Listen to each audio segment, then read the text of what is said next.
Sabe aquela história de falar certo? Aquela que a gente aprende na escola?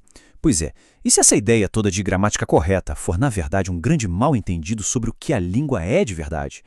É nisso que vamos mergulhar hoje, na ciência fascinante de como a língua realmente muda. Tudo com base no trabalho do linguista Mário Eduardo Viar.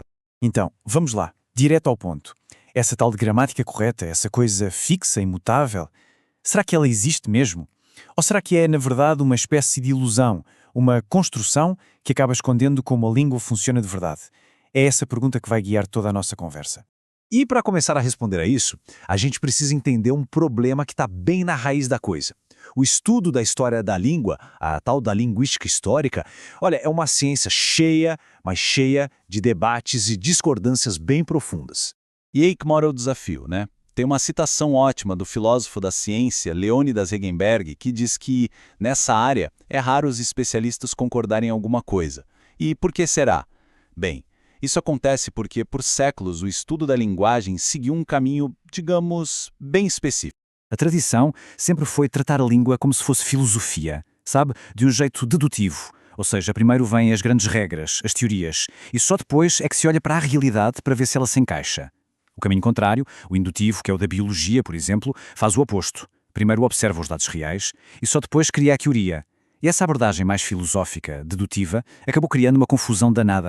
E é exatamente essa confusão que nos traz procuração da nossa conversa de hoje. Porque, sem a gente nem se dar conta, todo mundo lida com duas línguas bem diferentes no dia a dia. Olha, essa distinção aqui é a chave para entender todo o resto. De um lado, a gente tem o que se chama de língua-ferramenta. Do outro, a língua ideal. São dois conceitos que o Viaro propôs justamente para a gente conseguir sair dessa confusão.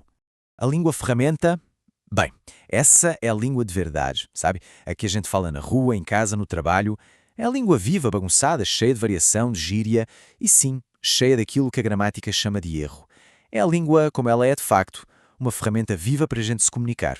Já a língua ideal é outra coisa. É um modelo, uma convenção. Pensa na gramática que a gente aprendeu na escola. Aquilo ali é a língua ideal. É uma tentativa de pegar aquela realidade caótica da língua-ferramenta e colocar numa caixinha. Criar um padrão fixo, lógico. Ou seja, ela não é a língua de verdade. É só uma representação artificial dela.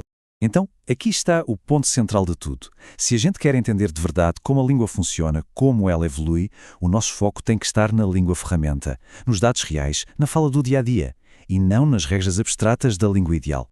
Ok, beleza. Então, se a gente vai olhar para a língua real, a pergunta de $1 milhão é: como é que ela muda? A resposta, olha que curioso, está num processo de imitação.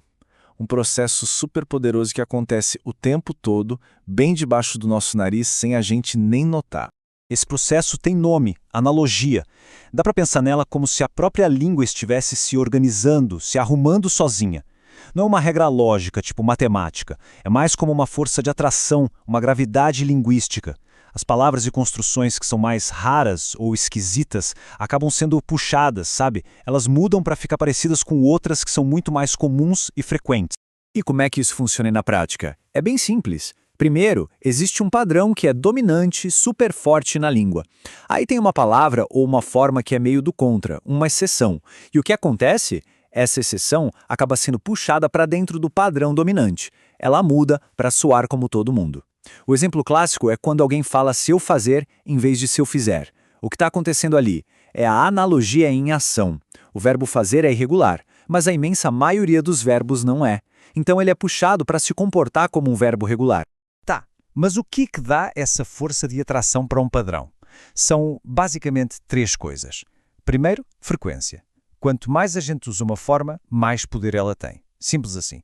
Segundo, o tamanho do grupo. Um padrão que tem milhares de palavras, claro, tem muito mais força do que um que só tem umas pouquinhas. E por último, a expressividade. Sabe, o impacto emocional ou o estilo que certas palavras têm. Agora a gente chega na parte que eu acho mais incrível da analogia. Porque esse processo de imitação não serve só para mudar palavras que já existem. Não, não. Ele tem o poder de criar, literalmente criar, novas peças de linguagem do zero. Vamos pegar um exemplo para isso ficar bem claro. A palavra hipódromo, ela vem lá do grego. Hipo é cavalo e dromo é lugar para correr. Até aí tudo certo, né? Lugar onde os cavalos correm. Aí, por analogia, o que a gente faz? criou autódromo. A lógica é a mesma, certo? É um lugar onde alguma coisa corre, só que agora são automóveis. O pedacinho, dromo, continua ligado à ideia de corrida.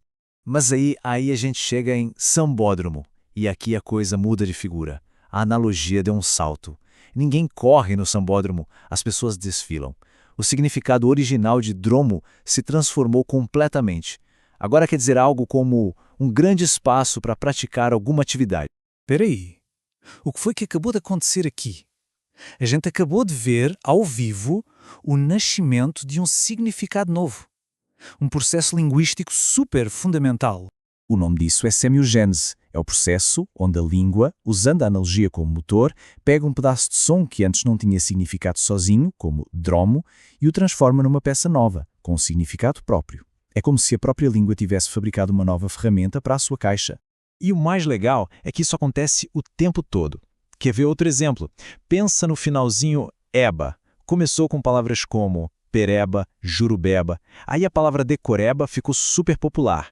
O que os falantes fizeram, por analogia, extraíram esse eba e começaram a colá-lo em outras palavras. Daí nasceram natureba, mistureba, sempre com aquela carinha mais informal, meio de brincadeira. É a semiogênese acontecendo de novo na nossa frente. Certo. E o que a gente tira disso tudo? O que isso nos diz sobre como se deve estudar uma língua? Bem, nos leva para uma conclusão que é totalmente diferente daquela visão tradicional da escola.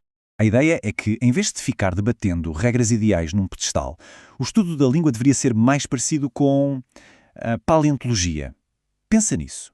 Os linguistas deveriam ser como paleontólogos. Em vez de ossos, eles escavam textos antigos, dados de fala e tratam cada palavra como se fosse um fóssil. E a partir dessas evidências concretas, eles reconstroem a história, a evolução da língua. Resumindo, uma ciência da língua de verdade precisa de 4 coisas. Primeiro, focar na língua-ferramenta, a língua real. Segundo, usar um método indutivo, ou seja, os dados vêm primeiro, a teoria vem depois. Terceiro, tratar as evidências da língua como espécimes científicos, como fósseis mesmo. E, talvez o mais importante de tudo, entender e aceitar que a mudança não é um erro. A mudança é a própria vida da língua. E isso tudo deixa a gente com uma última provocação para pensar. Se a língua não é um sistema de regras fixo, mas sim um organismo vivo, que está o tempo todo evoluindo pela criatividade e pela imitação de quem fala, então, no que será que ela vai se transformar daqui para frente? A resposta, na verdade, não está no futuro.